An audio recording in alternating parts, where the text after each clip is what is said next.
اللہ والوں پر تو پریشانیاں آتی رہتی ہیں، جو اللہ کی رضا پر راضی رہتے ہیں تو اللہ تعالیٰ ان کی پریشانیوں کو جلد دور فرما دیتا ہے۔ اللہ تعالیٰ کی آزمائشیں آتی رہتی ہیں۔ تو ایسے ہی ایک بادشاہ تھا، دقیانوس نام تھا۔ اچھا، یہ قرآن کا قصہ ہے، قرآن کا واقعہ ہے، کوئی من گھڑنت کہانی اور قصہ نہیں ہے۔ بادشاہ تھا جو اپنے آپ کو خدا کہلواتا تھا، لوگوں سے اپنی پوجا کرواتا تھا۔ وہیں پر لوگوں کو ایک نسخہ معلوم چل گیا کہ اللہ ایک ہے، وہی وحدہ لا شریک ہے۔ جب لوگوں کو یہ معلوم چلا تو لوگوں نے کہا کہ بھائی ہم بادشاہ کی عبادت کیوں کریں، بادشاہ کو خدا کیوں مانیں، جب ہم کو معلوم چل گیا ہے کہ اللہ تعالیٰ ایک ہے تو ہم کیوں نہ یہاں سے اس کی ملکیت سے نکل کر دور چلے جائیں۔ اگر یہاں رہیں گے تو یہ قتل کروا دے گا، یہاں رہیں گے تو یہ مروا ڈالے گا، یہ قید میں ڈلوا دے گا۔ تو ان لوگوں کو جب یہ نسخہ معلوم چلا تو ان لوگوں نے مشورہ کیا کہ رات ہی رات میں ہم لوگ یہاں سے دور نکل جائیں گے، بادشاہ کی ملکیت سے دور نکل جائیں گے، بادشاہ ظالم ہے، یہ ہم لوگوں کو ضرور قید کروا دے گا۔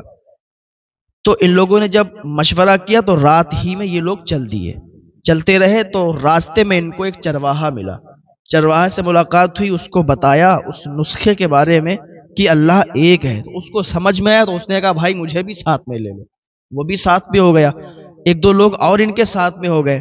اب ان لوگوں کا قافلہ نکل گیا اور ان لوگوں کے ساتھ میں کتا بھی تھا، تو کتا بھی ان کے ساتھ ہو لیا۔ اچھا، وہ کتا اور کتوں میں سے نہیں تھا، اس نے بھی اپنی زبان حال سے کہا ہوگا، اپنے طریقے سے کہا ہوگا کہ ہم ان کتوں میں سے نہیں ہیں کہ جو لوگوں کو دیکھ کر لوگوں پر بھونکیں، ہم تو اللہ والوں کی صحبت میں رہنے والے ہیں، تو ہمیں بھی اپنے ساتھ لے چلو۔ تو ان اللہ والوں نے اس کتے کو بھی ساتھ میں لے لیا، تو کتا ساتھ میں چلتا رہا۔ ایک غار میں جا کے یہ لوگ وہاں بیٹھ گئے، اس لیے کہ یہاں آرام کریں گے، یہاں سوئیں گے اور پھر نکل جائیں گے۔ تو غار میں جب یہ لوگ آرام کرنے لگے، وہ کتا بھی غار میں بیٹھ گیا۔ اب ذرا دیکھیں، ان اللہ علی کل شیء قدیر، اللہ تعالیٰ ہر ممکن چیز پر قادر ہے۔ کتا بھی وہیں بیٹھا رہا اور یہ لوگ غار میں سو گئے، ان کو نیند آ گئی۔ اور کتنے دنوں تک سوئے؟ ایک دو دن تک نہیں سوئے، 309 سال تک سوتے رہے۔ کوئی جسم گل جاتا، سڑ جاتا یا کچھ بھی ہو جاتا، ایسا کچھ بھی نہیں۔ یہ لوگ ادھر سوئے اور ادھر دقیانوس بادشاہ تھا، 309 سال کے عرصے میں ادھر کئی بادشاہ بدل گئے، کئی بادشاہ آئے چلے گئے۔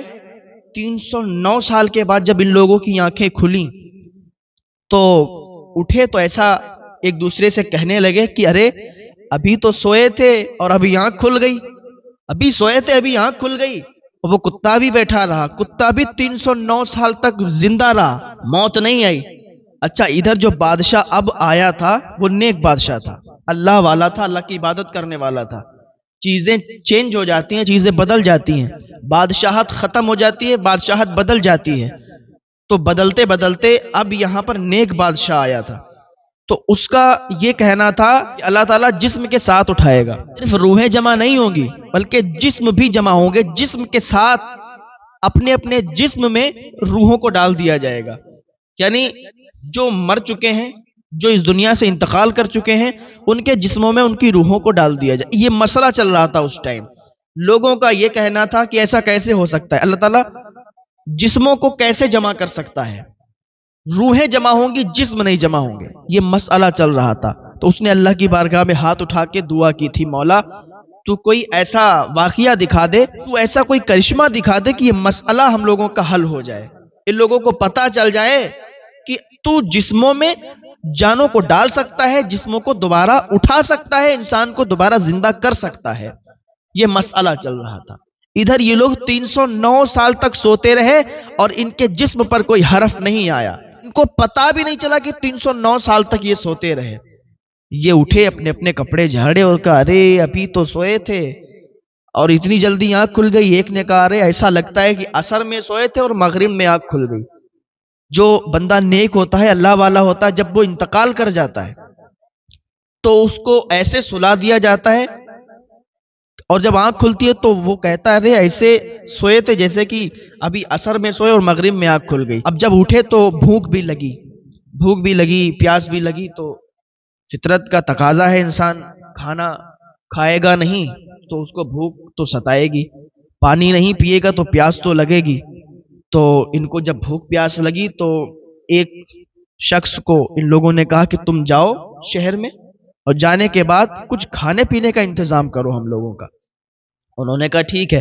تو ایک شخص اس میں سے مارکیٹ گیا، شہر گیا، تو جیسے ہی باہر نکلا تو اس نے دیکھا کہ پوری عمارت چینج، پورا شہر چینج، دکانیں سب الگ الگ لگ رہی ہیں۔ آخر یہ کیا ہے کہ سارا کچھ چینج لگ رہا ہے؟ کہا چلو بہرحال ابھی دیکھتے ہیں۔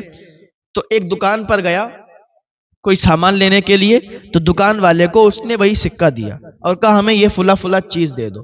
دکان والے نے سکہ دیکھا، کہا میاں یہ سکہ تمہیں کہاں سے مل گیا؟ ایسا لگتا ہے تم تو بہت مالدار ہو، تمہارے پاس تو خزانہ ہوگا۔ کہا اما میاں کیسی بات کرتے ہو، یہ سکہ لو، ہمیں ہماری چیزیں دے دو جو ہم نے آپ کو بتایا ہے، آپ الگ سے باتیں کیوں کرتے ہو؟ کہا میاں آپ تو بہت مالدار لگتے ہو، آپ کے پاس خزانہ ہوگا، کیونکہ یہ سکہ تو 300 سال پہلے چلتا تھا، آپ 309 سال کے بعد یہ سکہ لائیں گے اور مجھ سے سامان مانگیں گے تو میں آپ سے پوچھوں گا نہیں؟ کہا 309 سال کیا بات کر رہے ہو، یہ سکہ تو میرے پاس، اور ابھی ہم آئے ہیں، ابھی تھوڑی دیر ہوئی تھی کہ ہم سوئے اور آنکھ کھلی تو بھوک لگی، پیاس لگی تو آپ کے پاس کچھ کھانے پینے کا سامان لینے کے لیے آئے۔ اس نے کہا میاں یہ 300 سال پرانا سکہ ہے۔ انہوں نے کہا نہیں یہ ابھی کا سکہ ہے، 300 سال پرانا نہیں۔ تو اتنے میں وہاں پر بھیڑ جمع ہونے لگی، بادشاہ تک خبر گئی کہ ایک بندہ ہے جو کہتا ہے کہ میں ابھی سویا ہوں اور یہ سکہ میرا ابھی کا ہے، 300 سال پرانا نہیں ہے، لیکن یہ 300 سال پرانا سکہ دے کے کہہ رہا ہے کہ ابھی کا سکہ ہے۔ تو بادشاہ کو جب پتا چلا تو بادشاہ دوڑتا ہوا، بھائی کیا واقعہ ہے؟ اس نے جب بادشاہ کو دیکھا تو دیکھ کر کہنے لگا کہ ارے وہ بادشاہ کیا ہوا، دقیانوس بادشاہ کیا ہوا؟ تو اس بادشاہ نے کہا کہ وہ تو 300 سال پرانا بادشاہ ہے، وہ تو 300 سال پہلے گزرا ہے۔ کہا کیسی باتیں کر رہے ہو آپ لوگ، ابھی تو ہم اس سے چھپتے چھپاتے آئے ہیں اور ابھی تو ہم سوئے ہیں اور ابھی ہم اٹھ گئے، تو ایسا کیسے ہو سکتا ہے کہ وہ 300 سال کا عرصہ ہو جائے؟ ایسا بھی ہو سکتا ہے۔ تو بادشاہ نے اللہ کا شکر ادا کیا کہ اللہ تیرا شکر ہے کہ جو مسئلہ ہم حل کروانا چاہتے تھے وہ مسئلہ حل ہو گیا۔ کہا یہ بتاؤ کہ تم کتنے لوگ ہو؟ کہا ہم اتنے لوگ ہیں، فلا فلا غار میں وہ لوگ ہیں موجود، ہم وہیں سو رہے تھے اور ہم ابھی سوئے ہیں اور ابھی اٹھ گئے، اور یہ لوگ کہہ رہے ہیں کہ 300 سال کا عرصہ گزر گیا اور آپ بھی بادشاہ بن گئے، تو اب تو مجھے اللہ تعالیٰ کی ذات پر اور زیادہ یقین ہو گیا ہے۔ تو اب بادشاہ اور اس کے پیچھے پورا مجمع عوام اس غار کے سامنے گئے۔ اب غار میں جو موجود لوگ تھے، ان لوگوں نے کیا سوچا کہ لگ رہا ہے کہ ہمارا دوست، ہمارا ساتھی پکڑا گیا، اب ہم لوگ بھی پکڑے جائیں گے۔ بادشاہ نے کہا اب لوگ باہر آ جاؤ۔ جب یہ سب باہر چلے گئے تو بادشاہ نے ان سے پوچھا تو ان لوگوں نے کہا کہ واقعی ہم لوگ ابھی سوئے تھے اور ابھی آنکھ کھل گئی۔ تو لوگوں نے کہا کہ واقعی اللہ ایک ہے، وہی وحدہ لا شریک ہے، ہم لوگوں کا یہ مسئلہ تھا کہ اللہ تعالیٰ روحوں کو جمع فرمائے گا، جسموں کو جمع نہیں فرمائے گا۔ یہ واقعہ دیکھ کر ہم کو معلوم چل گیا ہے کہ اللہ تعالیٰ جسموں کو جمع فرمائے گا، جس کا جسم ہوگا اس کے جسم میں اس کی روح ڈال دی جائے گی، اللہ تعالیٰ دوبارہ اس کو زندہ فرما دے گا۔ تو اللہ تعالیٰ ہر ممکن چیز پر قادر ہے، ان اللہ علی کل شیء قدیر۔ پتا چلا نیک لوگوں کی صحبت میں اگر برا شخص بھی رہتا ہے تو وہ سدھر جاتا ہے۔ نیک لوگوں کی صحبت اختیار کریں، نیک لوگوں کے پاس بیٹھیں، نیک لوگوں سے باتیں کریں، نیک لوگوں سے ملیں، اللہ تعالیٰ تمہاری زندگیوں کو سنوار دے گا۔ نیک لوگوں کی اگر صحبت مل گئی تو یہ سمجھو کہ دنیا بھی سنور جائے گی اور آخرت بھی سنور جائے گی۔ اگر برے لوگوں کی سنگت میں پڑ گئے تو یاد رکھو کہ تمہاری دنیا بھی بگڑ جائے گی اور آخرت بھی بگڑ جائے گی۔ نیک لوگوں کی صحبت میں رہیں گے تو وہ تمہیں اللہ کے قریب کر دیں گے، برے لوگوں کی صحبت میں رہیں گے تو وہ تمہیں اللہ سے دور کر دیں گے، دنیا کے قریب کر دیں گے، کیونکہ جو برا ہوتا ہے تو وہ اپنے آپ میں بھی برا ہوتا ہے اور اپنے دوست کو بھی برا بنانا چاہتا ہے۔ ایسے بہت سارے لوگ ہیں، بہت سارے جاننے والے لوگ ہیں کہ جو نہ پان، سگریٹ، بیڑی، پڑیا کچھ نہیں کھاتے تھے، لیکن وہ برے لوگوں کی صحبت میں جب بیٹھے، برے لوگوں کی صحبت انہیں ملی تو وہ بیڑی بھی پینے لگے، سگریٹ، پان اور تمباکو وغیرہ یہ سب ان کی شروع ہو گئی۔ تو کیوں؟ کیونکہ برے لوگوں کی صحبت میں اس نے کہا بھائی ایک دم لگایا، ایک سگریٹ بھی، کہ بھائی تھوڑا سا پی کے تو دیکھو اچھا لگتا ہے، وہ بھی شروع ہو گیا۔ تو ایسے دھیرے دھیرے اس کی عادت پڑ گئی۔ اور بھی کوئی شرابی ہے تو اگر شرابی کے ساتھ دوستی ہو گئی تو اس نے ایک پیک لگایا تو کہا بھائی تھوڑا سا گھونٹ مار کے تو دیکھ، تو اگر تھوڑا سا بھی ایک دن بھی اس نے لے لیا تو دوبارہ ضرور وہ پینے لگے گا۔ ایسے ہی کوئی جوا کھیلتا ہے، جواری ہے، تو جواری کے اگر کسی کی دوستی ہو گئی نا تو جواری بھی کہے گا آؤ بھائی ذرا مل کے دیکھتے ہیں کھیل کے، تو وہ جواری بنا دے گا۔ اگر اللہ والے کے پاس بیٹھو گے تو اللہ والا اللہ کے قریب کر دے گا۔ آپ کو دنیا دار سے مطلب نہیں ہونا چاہیے، اللہ والوں سے مطلب ہونا چاہیے۔ اللہ والوں کے قریب جائیں گے تو آپ کا فائدہ رہے گا، آپ کی دنیا بھی سنورے گی، آخرت بھی سنورے گی۔ اللہ تعالیٰ کی بارگاہ میں دعا ہے اللہ تعالیٰ ہم سب کو نیک عمل کی توفیق عطا فرمائے، اللہ تعالیٰ ہم سب کو گناہوں سے بچنے کی توفیق عطا فرمائے۔